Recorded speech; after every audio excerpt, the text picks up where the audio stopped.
Good morning, students. I hope you are fine. Today I am going to start chapter number 2 of the unit 2, the praying hands. Okay, students, first we will read the warm up. Ponder over this quote by Soren Kierkegaard. The function of prayer is not to influence God but rather to change the nature of the one who prays. Ponder over means think over. यहाँ पर हम think करेंगे किसके बारे में, किस coat पर, जो किसने लिखा है, सोरेन किर्केगार्ड। कि जो फंक्शन ऑफ प्रेयर होता है, जो मतलब मोटिव होता है हमारा प्रेयर करने का, हम प्रेयर क्यों करते हैं, why do we do prayers and when do we do prayer. हम प्रेयर कब करते हैं, जब when we are in difficult situation, जब हम कोई मुश्किल में होते हैं तभी हम भगवान को क्या करते हैं, प्रे करते हैं। And when we thank God, जब हम भगवान का धन्यवाद करते हैं, when we want to thank God, तब हम प्रेयर करते हैं। ओके, तो यहाँ पर जो सोरेन किर्केगार्ड क्या कह रहे हैं यहाँ पर, कि वो ये कह रहे हैं कि द फंक्शन ऑफ जो प्रेयर का जो फंक्शन होता है, सिर्फ इसका मतलब सिर्फ ये नहीं होता कि इन्फ्लुएंस गॉड, कि हमें गॉड को इन्फ्लुएंस करना है, गॉड को मतलब प्रभावित करना है, but rather to change the nature of the one. But इसका क्या होता है, इसका प्रेयर करने का फंक्शन क्या होता है कि इससे हमारे नेचर में कोई ना कोई जैसे चेंज आए, जो प्रेयर करता है उसके नेचर में कोई ना कोई चेंज हो। Okay, second point is find out about some art works by Albert Durer. इसमें यहाँ पर है कि हमने जो भी मतलब एल्बर्ट ड्यूरर ने जो भी यहाँ पर आर्ट वर्क किए हैं, जो भी मतलब पेंटिंग्स बनाई हैं, what do you think about them, आप उनके बारे में क्या सोचते हो। Right A line about each creation, जो भी उसने क्रिएशन की है उसके बारे में आप एक लाइन लिखो। Okay, so let's we start the story. Back in the 15th century in a tiny village near Nuremberg. तो यहाँ पर जो बात की गई है 15th सेंचुरी के बारे में, जो 15th सेंचुरी है उस टाइम की बात करी गई है। इन ए टाइनी विलेज, छोटे से विलेज में, near Nuremberg lived a family, एक फैमिली रहती थी, विद 18 चिल्ड्रन, जिसमें 18 बच्चे थे। 18 okay, 18 children. In order to merely put food on the table for this mob, the father and the head of the household, a goldsmith by profession. Okay,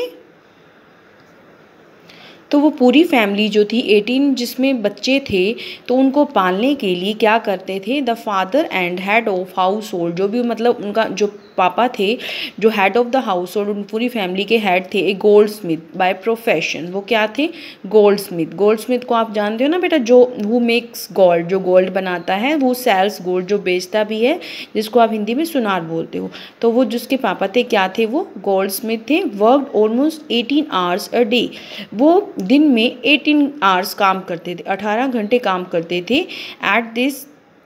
at his trade, अपने काम पर, and any other praying चोर he could find in the neighbourhood, और वो और भी extra मतलब काम करते थे अपने नेबरहुड में, उन्हें जो भी कोई छोटा मोटे काम मिल जाते थे उनको भी वो करते थे, और जिनसे उन्हें पैसे मिलते थे। चोर का मीनिंग यहाँ पे स्मॉल और जॉब, छोटी मोटी जॉब और भी करते थे अपनी नेबरहुड में, अपनी फैमिली को फूड प्रोवाइड करने के लिए। ओके बेटा, despite there seemingly hopeless condition, उनकी जो ये कंडीशन थी, सीमिंगली का मीनिंग क्या होता है, इन appearance but not in reality apparently, जो मतलब उनकी सीमिंग मतलब जो नज़र आ रही थी, जो उनकी होपलेस मिजरेबल कंडीशन थी, टू ऑफ एल्बर्ट, डिस्पाइट का मीनिंग होता है उसके बावजूद, उनकी इतनी मिजरेबल कंडीशन के बावजूद, two of Albert Dürer elders children had a dream, जो मतलब जो उनके दो बच्चे थे उस फैमिली के, दो बड़े बच्चे, उनका एक ड्रीम था।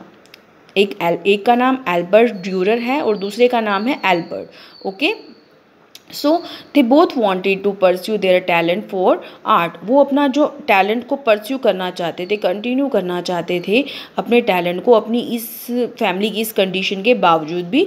But they knew fully well, but वो पूरी तरह से जानते थे that their father would never be financially able to send either of them to study at the academy.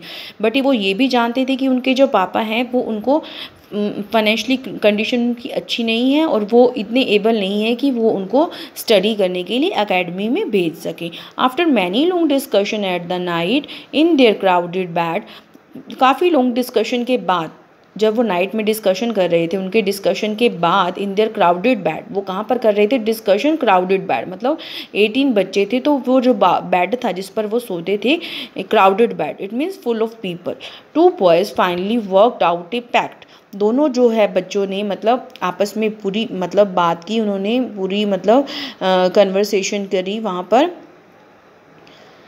And pact का मीनिंग क्या है बेटा, एग्रीमेंट, उन्होंने क्या एग्रीमेंट, क्या समझौता किया, they would toss a coin, कि वो एक कॉइन को टॉस करेंगे, the loser would go down into near by mines, जो टॉस हार जाएगा, लूज़र होगा, वो कहाँ जाएगा, नियर बाय माइंस में काम करेगा, माइंस मतलब जो आपको पता है खाने होती हैं, वहाँ पर काम करेगा, विद हिज अर्निंग, अपनी अर्निंग से सपोर्ट, और अपनी जो भी मतलब काम माइंस में काम करने से जो भी अर्निंग होगी, सपोर्ट हिज ब्रदर, अपने भाई को वो सपोर्ट करेगा, जो लूज़र होगा मतलब जो लूज़र होगा वो माइंस में काम करेगा और अपने भाई को सपोर्ट करेगा, while he attended the academy, जो मतलब अकेडमी अटेंड करेगा उसको अपनी माइंस में जो भी उसकी अर्निंग होगी उससे अकेडमी में उसको पढ़ाएगा। Then when that brother who won the toss completed its studies, और जो टॉस जीत जाएगा, जब उसका एक भाई जो टॉस जीतेगा वो क्या करेगा, अपनी स्टडी कंप्लीट करेगा अकेडमी में इन 4 ईयर्स, मतलब जो भाई जीत गया था उसने क्या किया, अपनी स्टडीज़ कंप्लीट की, इन 4 years he would support the other brother eight the academy, और जो भाई मतलब जीत गया था उसने he would support the other boy, जो मतलब जो भाई जीत गया था, कि जब उसका भाई पहले वाला जो एल्बर्ट ड्यूरर जीत गया था, तो वो अपने जीतने के बाद खुद अपनी पढ़ाई करने के बाद दूसरे अपने भाई को सपोर्ट करेगा अकेडमी में, either with sales of his art work, या तो वो अपनी आर्ट वर्क से अपने दूसरे भाई की हेल्प करेगा खुद वहाँ पर अकेडमी पर पढ़ने के बाद, या फिर अपनी मतलब दूसरी मतलब माइंस में काम करके उसकी हेल्प करेगा। I hope you are understanding बेटा। They tossed a coin on a Sunday morning, तो उन्होंने संडे मॉर्निंग को एक कॉइन को टॉस किया, आफ्टर चर्च पर आने के बाद, Albert Dürer won the toss, Albert Dürer जो था वो टॉस जीत गया था, वेंट ऑफ टू न्यूरमबर्ग, और न्यूरमबर्ग में वहाँ पर चला गया स्टडी करने के लिए। एल्बर्ट जो दूसरा भाई था, Albert went down into dangerous mines, और जो एल्बर्ट जो टॉस नहीं जीता था वो माइंस में चला गया, डेंजरस माइंस में काम करने के लिए, for the next 4 years finance his brother, उसने अगले 4 सालों में अपने भाई की फाइनेंशियली हेल्प की, और whose work at the academy was almost at immediate sensation. Okay, सो अपनी जो दूसरा भाई था वो माइंस में काम करने चला गया, और उसने अपने दूसरे भाई की फाइनेंशियली हेल्प की। Whose work at the academy was almost, जो मतलब एल्बर्ट ड्यूरर जो था, जो टॉस जीत गया था, उसका वहाँ पर इतनी ज़्यादा उसको बहुत ज़्यादा सक्सेस मिल गई अपनी आर्ट से। Albert etching his woodcuts and his oils were far better than those of most of his professors. By the time he graduated he was beginning to earn considerable fees for his commissionable works. उसने वहाँ पर इतनी ज़्यादा मतलब उसकी profile इतनी अच्छी थी, उसने इतनी ज़्यादा वुड कट्स का मीनिंग होता है इतनी अच्छी आर्ट की, मतलब वहाँ पर इतनी अच्छी पेंटिंग्स बनाई, ऑयल्स मतलब ये सारी पेंटिंग्स जो उसने इतनी अच्छा वर्क किया कि वो सभी अपने जो भी उसके प्रोफेसर से उनसे भी ज़्यादा अच्छा काम किया। Bye the time he graduated, और अपने मतलब वो टाइम से वो उसने अपनी ग्रेजुएशन भी की, और इन द बिगिनिंग स्टार्टिंग में ही उसने अपनी अच्छी खासी कमाई करनी स्टार्ट कर दी। फॉर हिज कमीशनड वर्क, अपनी आर्ट के लिए उसको जो PCs of art, commissioned art का मीनिंग वर्क्स का मीनिंग यहाँ पर है अपनी आर्ट पीसेस, जो भी उसने मतलब कला की थी, जो भी उसने पेंटिंग बनाई थी, उसके लिए उसको अच्छी खासे पैसे मिलने स्टार्ट हो गए थे।